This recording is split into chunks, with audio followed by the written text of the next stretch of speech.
어느 공장에서 있었던 일이라고 합니다. 별다른 사고가 없었는데 갑자기 그 생산 라인이 멈췄습니다. 수리반이 이제 수리하는 그 직원들이 급하게 갔지만은 어디에서도 이 결함을 발견할 수가 없었습니다. 공장이 하루라도 쉬면은 이 손실이 아주 컸기 때문에 어쩔 수 없이 업계 최고의 그 기술 전문가를 불렀습니다.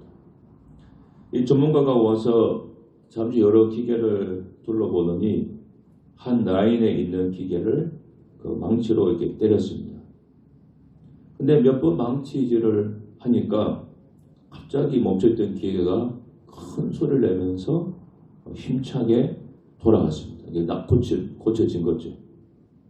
그리고 그 기술자가 수고비라 그래야 됩니까? 그 수고비로 1만 달러를 요구를 했다고 합니다. 그러니까 지금 우리나라 돈으로 한 1,300만 원 가량 되는 돈이죠. 그러니까 이 공장 경영진들이 아니 망치질 몇 번밖에 안 했는데 너무나 터무니없는 비용이라면서 이렇게 비용을 낸 근거를 요구했습니다. 그러자 이 전문 기술자가 내민 청구서에는 다음과 같이 적혀 있었다고 합니다. 망치질한 비용이 10달러, 어디를 두드려야 할지 찾는 비용이 9,950달러 이렇게 적어놨다고 합니다. 이와 유사한 얘기가 있는 같은 어떤 흐름의 내용이 이야기가 있는데 피카소에 관한 유명한 일화라고 합니다. 그러나 피카소가 카페에 앉아서 커피를 마시고 있었는데 이때 마침 지나가던 한 여자가 피카소를 알아보고는 자신의 얼굴을 그려달라고 부탁했습니다. 그래서 피카소는 이 제안을 흔쾌히 받아들이고 단 몇 분 만에 그림을 완성했습니다. 그리고 나서 이 여자에게 5,000프랑을 요구했습니다.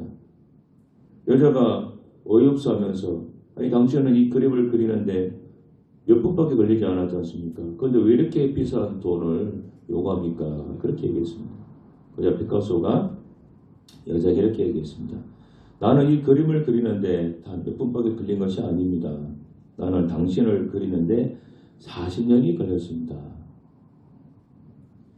이 앞에 두 얘기가 같은 맥락의 얘기입니다. 어떤 분야의 전문가가 되기까지 많은 시간과 노력이 소요가 됩니다. 남들 볼 때는 그냥 쉽게 뭔가 한 것처럼 보입니다. 망치질 그냥 툭툭 두드린 거 정말 누구나 할 수 있는 것처럼 보이지만은 어디를 두드려야 거둘 수 있는가 찾아내는 것은 오랜 시간의 경험과 수고와 노력 또는 공부 이것이 바탕에 대해서 나오는 것이라는 거죠. 하루를 연습하지 않으면 내가 알고 이틀을 연습하지 않으면 평론가들이 알고 사흘을 연습하지 않으면 관객이 안다. 이 얘기는 20세기 후반 클래식 음악계를 이끄는 마에스트로 레너드 번스타인이 한 말이라고 합니다. 참 훌륭한 말이죠. 여러분 쉽게 성공하는 법은 절대로 없습니다. 그리고 쉽게 돈 많은 법도 절대로 없습니다. 여러분 그걸 아셔야 됩니다. 요즘 젊은 사람들이 다 뭔가 쉽게 뭔가 이루려고 그러고 쉽게 많이 벌려고 그러고 쉽게 하는데 쉽게 되면 좋죠. 그런데 인류 역사를 통틀어서 지금까지 쉽게 어떤 성공, 쉽게 뭔가 성취된 것은 없습니다. 만일에 쉽게 됐다. 그것은 정말로 천의 만의 운으로 된 것이고 또 그렇게 된 것은 나중에 결과가 열매가 다 좋지가 않습니다. 여러분 내가 이루고자 하는 목표가 크면 클수록 장애물도 크고 강합니다. 여기 심악산 있지 않습니까? 심악산 높이가 한 300m 좀 더 되는 곳으로 알고 있는데 여러분 심악산 올라가면 어때요? 크게 어렵지 않게 올라갈 수 있습니다.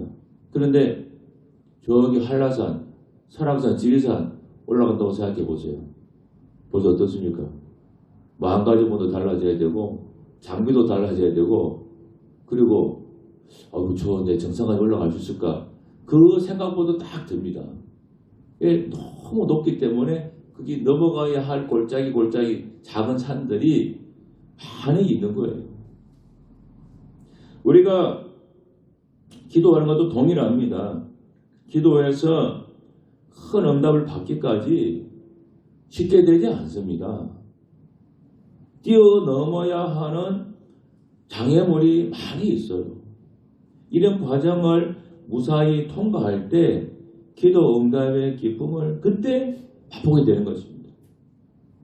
기도 응답 5만 번 받았다고 하는 그 조지물 목사님 같은 그런 기도 응답으로 축복받는 사람이 될 수가 있는 거예요. 우리 기도 제목이라고 하는 것은 다 우리의 소원이기도 하고 또 어떤 면에서는 어떤 목표라고도 할 수 있잖아요. 그걸 꼭 받아야 되는데 그러기 위해서는 우리가 거쳐가야 하는 넘어야 하는 장애물이 반드시 존재합니다. 반드시. 제자들이 호수 건너편으로 지금 건너가는 중입니다. 호수 건너편을 기도 제목 혹은 우리의 소원 목표라고 한다면은 그 과정에서 만나게 된 큰 광풍이 있잖아요. 이것은 바로 장애물이라고 합니다. 이 목표를 이루지 못하도록 하는 장애물이고 기도 제목 응답받지 못하게 하는 장애물이라고 하는 것. 여러분 이 장애물을 넘지 못하는 이유가 무엇이고 또 이 장애물을 얻기 위해서 필요한 것이 무엇이겠습니까?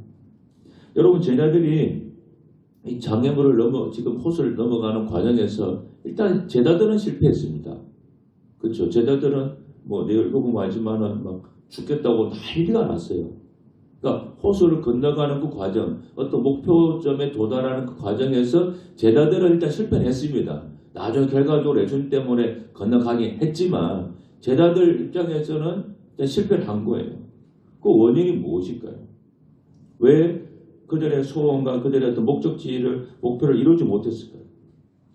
40절에 보면은 예수님께서 제자들에게 어찌 믿음이 없느냐 그래 말씀했어요. 왜 이렇게 믿음이 없느냐?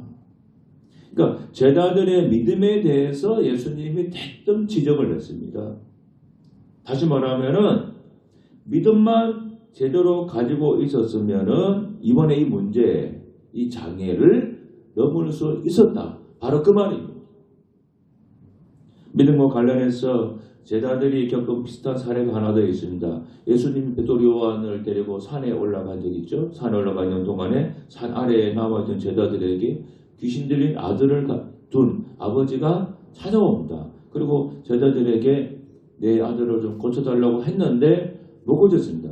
근데 그런 과정에서 서기관들하고 제자들하고 많은 언쟁이 오가고 사람들이 막 우르르 모이잖아요. 또 사람 싸움할 때 또 구경꾼들이 많이 모이지 않습니까? 그러니까 제자들 주변에 막 사람들이 많이 모이니까 어떻습니까? 소란하죠. 그러니까 예수님이 내려오는데 보니까 막 제자들을 둘러고 막 사람들이 모여서 막 논쟁이 있고 소란한 광경을 보고 나중에 예수님이 그 자초지종을 다 듣습니다. 그리고 나서 예수님이 한 말씀이 뭐냐? 믿음이 없는 세대여라고 말해요. 마가복음 9장 19절에서 그 얘기를 다 듣고 나서 던진 말이 믿음이 없는 세대여. 믿음이 없는 사람들 이렇게 해요.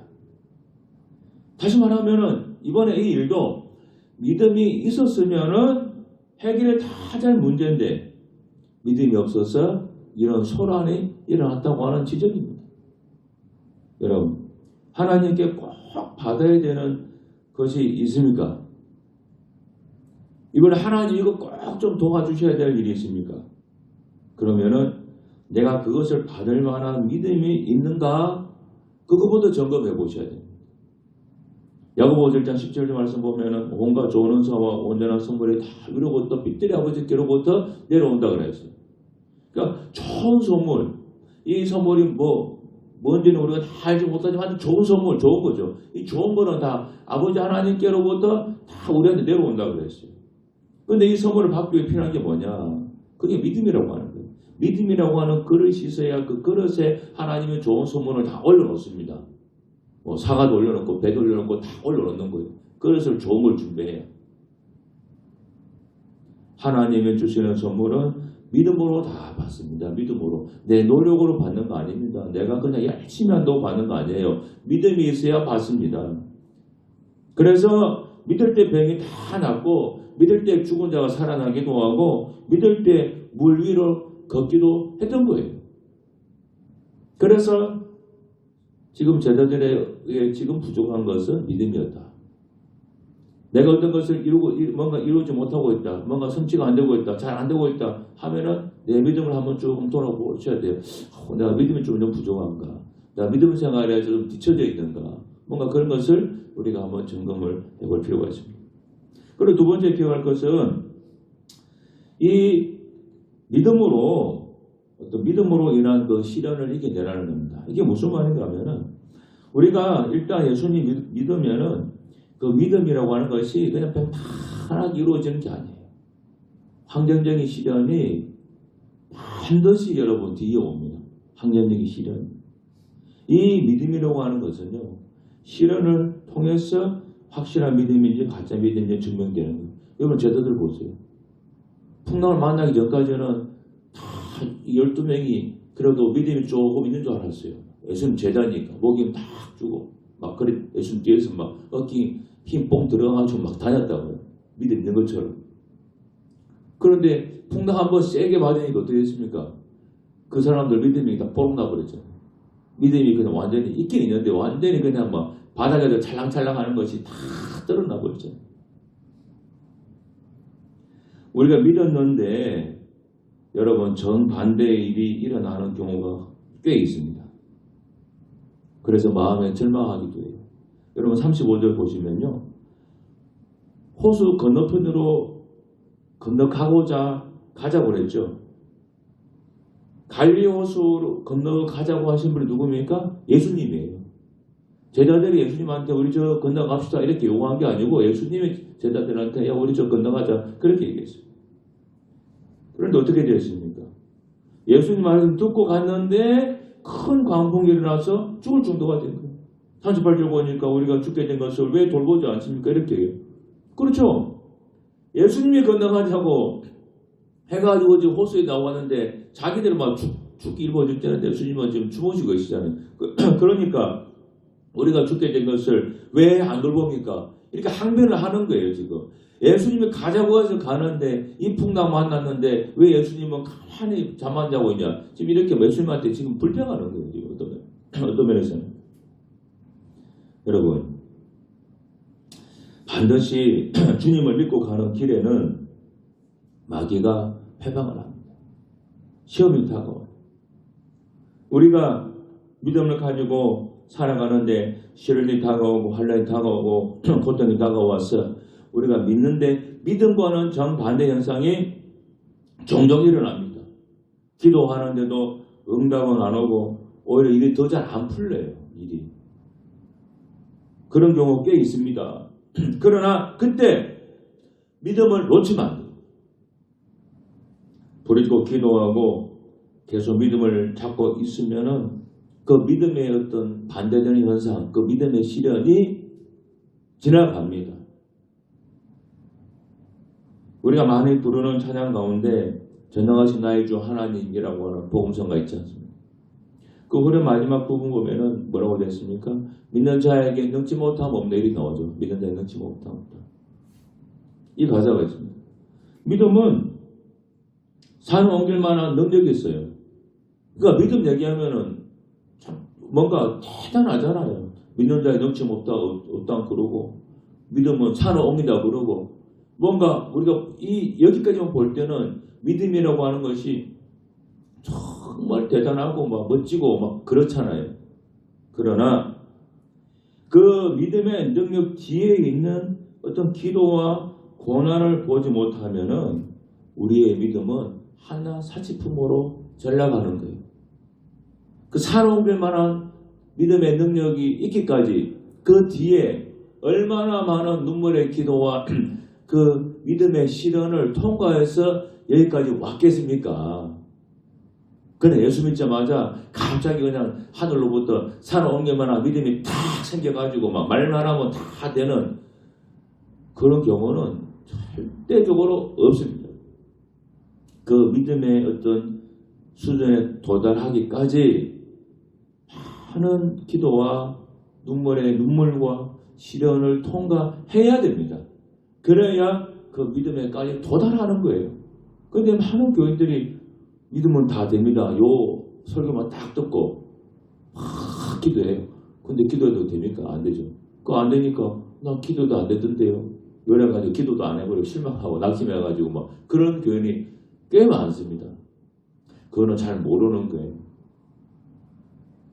그 믿음의 진리는 맞지만은 그 믿음의 힘이 이런 정도의 힘이 나타나기 위해서는 어떤 과정이 필요한데 그 과정을 우리가 거치기 싫은 거예요. 다 무시해버리는 거예요. 여러분 시련이 없는 믿음은 없습니다. 그래서 시련을 바라보면 안 돼요. 일이 안 되는 상황을 자꾸 생각하면 안 됩니다. 왜 일이 자꾸 꼬이지? 왜 일이 잘 안 풀리지? 이런 생각, 그 생각 속에 빠지면 안 됩니다, 여러분. 절대로 안 됩니다. 언제나 주님 바라보고 주님 말씀 믿고 붙잡고 나가야 됩니다. 누가복음 8장에 보면은 오늘 본문하고 똑같은 사건이 기록되어 있습니다. 누가가 다른 어떤 시각으로 기록한 것인데 누가복음 8장에는 예수님이 제자들에게 이런 말씀한 것이 기록되어 있습니다. 누가복음 8장 25절 보면은 제자들에게 이르시되 너희 믿음이 어디 있느냐 그렇게 말했어요. 너희 믿음이 어디에 있느냐. 이 말씀의 의미는 믿음을 말씀에 두지 않고 환경에 두고 있었던 것을 지적한 예수님 말씀이에요. 지금 바람이 세고 파도가 막 세게 치니까 죽을 것 같잖아요. 이것을 바라본 믿음, 이것을 바라봤다는 거예요. 이 믿음을 가지고 있었다는 거지. 환경을 바라보고 이거 죽겠다. 그 믿음을 가진 거예요. 그 믿음은. 안 좋은 환경에 마음을 두고 믿음을 두었던 거예요. 이 정도 상황이면 우리 다 죽겠구나. 그렇게 믿은 거예요. 그렇게. 그래서 그렇게 믿으니까 뭐가 옵니까? 여러분 잘 기억하세요. 예수님 말씀 뭐라 그랬어요? 내가 내 믿음대로 될지어다 그랬잖아요. 근데 제자들은 뭘 믿었습니까? 이 풍랑 때문에 우리가 죽겠다. 이 파도 때문에 우리가 죽겠다. 그걸 믿었잖아요. 자, 믿었습니다. 자, 믿었으니까 믿는 대로 되잖아요. 그러니까 뭐가 찾아옵니까? 두려움이 찾아오죠. 이번 이 일 때문에 죽겠다고 믿으니까 두려움이 찾아오잖아요. 그러니까 믿은 대로 되는 게 맞아요. 만약 이 상황에서 제자들이 풍랑이 오고 파도가 쳐도 나는 살 거다. 나는 살아날 수 있다. 나는 헤쳐나갈 수 있다. 그렇게 믿었으면요. 예수님 깨우지 않고도 제자들이 어쩌면 풍랑을 잠잠케 하고 뚫고 나갔을지 모릅니다. 근데 제자들은 바람을 보고 막 일이 막 안 되니까 아이고 내 팔자 그렇지. 내 실력이 이렇지. 그러면 그렇지. 이렇게 믿어버리니까 그 믿음대로 되지 않습니까? 믿음대로 두려움이 찾아오잖아요. 근데 이 어려운 상황에서도 믿음을 예수님 말씀에 딱 두었으면 예수님이 하나님 아들이니까 하늘이 무너져도 솟아날 구멍이 있을 거라고 그렇게 믿었을 거라는 거예요. 그래서 막 두려워하기보다는 오히려 막 강하고 담대하게 예수의 이름으로 이 바람은 떠나가라고 명령했을지 모른다는 거예요. 그래서 우리는 환경이 아니라 하나님의 약속에 초점을 둬야 되는 거예요. 기도 응답이 터지거나 믿음의 결과가 속히 나타나지 않을 때 하나님의 약속이 자꾸 지체가 될 때 우리 믿음의 사람들도 의심과 회의가 찾아올 때가 있습니다. 그러나 모든 것을 하나님 손에 맡길 때 그때 우리는 비로소 하나님의 지손으로 모든 것을 바라볼 수 있게 되고 승리할 수 있게 되는 것입니다. 그래서 믿음이라고 하는 것은 우리 마음과 시선을 다 바꿔주는 거예요. 같은 상황에서도 세상 사람과는 전혀 다른 각도로 보는 마음과 눈을 갖게 돼요. 그래서 믿음을 가진 후에는 우리의 삶의 관점이 바뀌게 되는 것입니다. 데이비드 것은 이런 말을 했습니다. 믿음은 힘든 상황에 있는 당신을 벗어나게 해주는 것이 아니라 마음을 바꿔주는 것입니다. 참 맞는 말이에요. 여러분, 내 믿음대로 된다고 그랬어요. 내 믿음대로. 환경에 시련이 올 때, 내가 믿었는데 정반대 일이 자꾸 일어났을 때, 아이고 죽겠다. 나는 망했다. 난 안 되네. 이렇게 믿으면 그 믿음의 결과가 찾아옵니다. 반드시. 그러나 그 상황에서도 할 수 있다. 해보자. 하면 된다. 하나님 약속 말씀이 있으니까 내가 좀만 더 버텨보자. 조금만 더 버텨보자. 조금만 더 해보자. 이렇게 믿으면 어떻게 돼요? 내 믿음대로 되는 거예요. 그러니까 예수님 말씀 진리입니다. 내 믿음대로 된다는 말씀 다 100% 되잖아요. 부정적인 생각을 믿으면 부정적인 생각대로 되고 결과가 따로, 긍정적인 것을 믿으면 긍정적인 게 따로 오잖아요. 여러분, 우리가 믿었을 때 정반대 결과 올 수 있습니다. 없으면 좋겠지만 그럴 때 있습니다. 기도해도 빨리빨리 잘 안 되고 안 될 때 있습니다. 저도 그런 경우 꽤 있었습니다. 그럴 때 실망도 되고 낙심도 되고 때로 하나님이 좀 원망스럽기도 하고 그럴 때 있습니다. 그거는 잠깐 그러고 말아야지.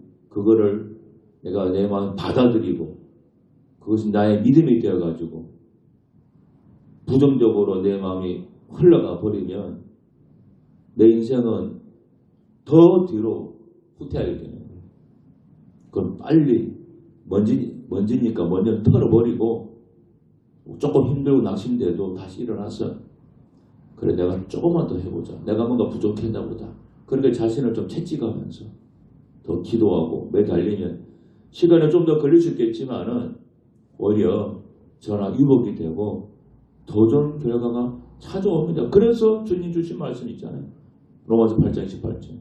하나님을 사랑하는 사람한테는 모든 것이 합력해서 선을 이루게 하신다.